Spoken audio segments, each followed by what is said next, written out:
नमस्कार दोस्तों, मैं रिटायर्ड सूबेदार मेजर सुदेव मजूमदार आप सभी को हार्दिक स्वागत करता हूं मेरे YouTube और Instagram सैनिक वेलफेयर कनेक्ट पेज पर।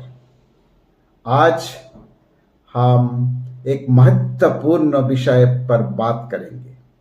रिटायरमेंट के बाद एक सर्विसमैन का बच्चों को मिलने वाली फाइनेंशियल असिस्टेंस फॉर एजुकेशन।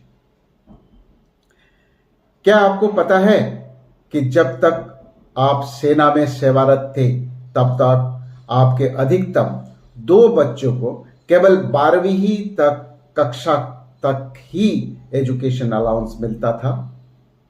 लेकिन क्या आपको यह भी पता है कि रिटायरमेंट के बाद आपके बच्चों को स्कूल, कॉलेज, एकेडमिक, प्रोफेशनल और टेक्निकल एजुकेशन के लिए भी आर्थिक सहायता मिलती है? बहुत से रिटायर्ड जेसीओस के बीच में यह भ्रम होता है कि रिटायरमेंट के बाद कोई सहायता नहीं मिलती, लेकिन यह सच नहीं है।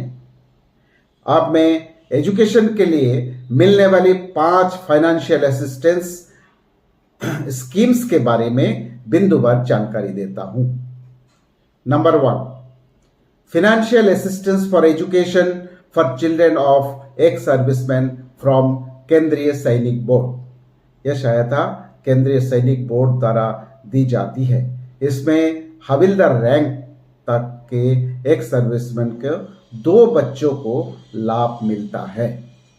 क्लास 1 से ग्रेजुएशन तक 2000 रुपये प्रति माह आर्थिक सहायता दी जाती है।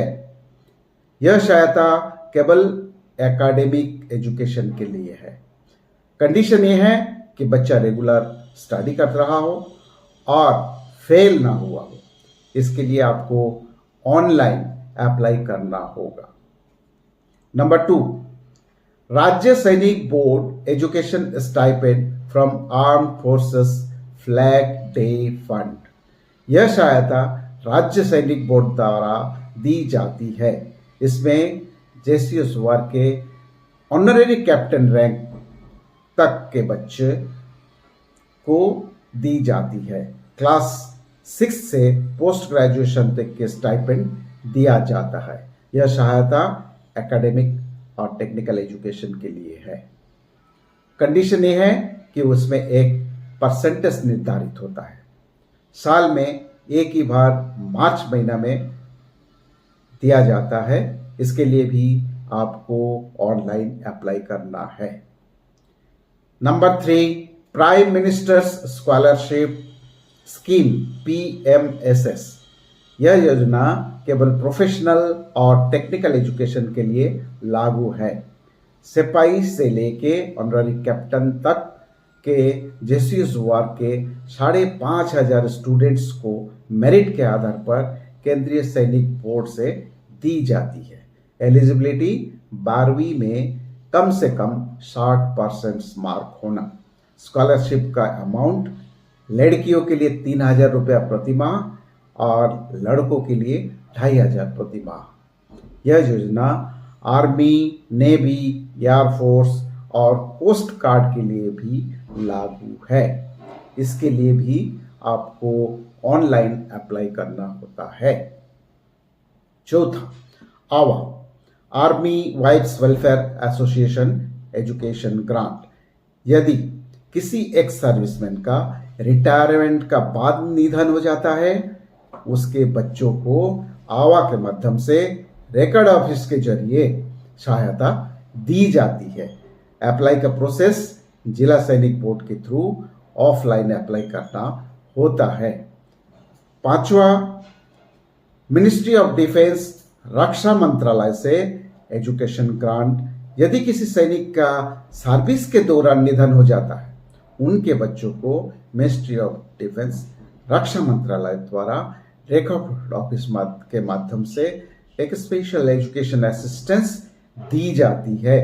इसमें स्कूल के फीस, यूनिफॉर्म का कॉस्ट और बुक्स के कॉस्ट भी रियम्बर्समेंट किया जा सकता है।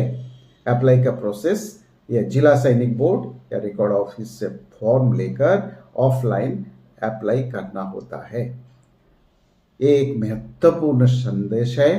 दोस्तों, मेरा आप सभी से निवेदन है कि इन योजनाओं की सही जानकारी प्राप्त करें और इनका पूरा लाभ उठाएं, ताकि आपको आपके बच्चों का भविष्य सुरक्षित और उज्जवल बन सके।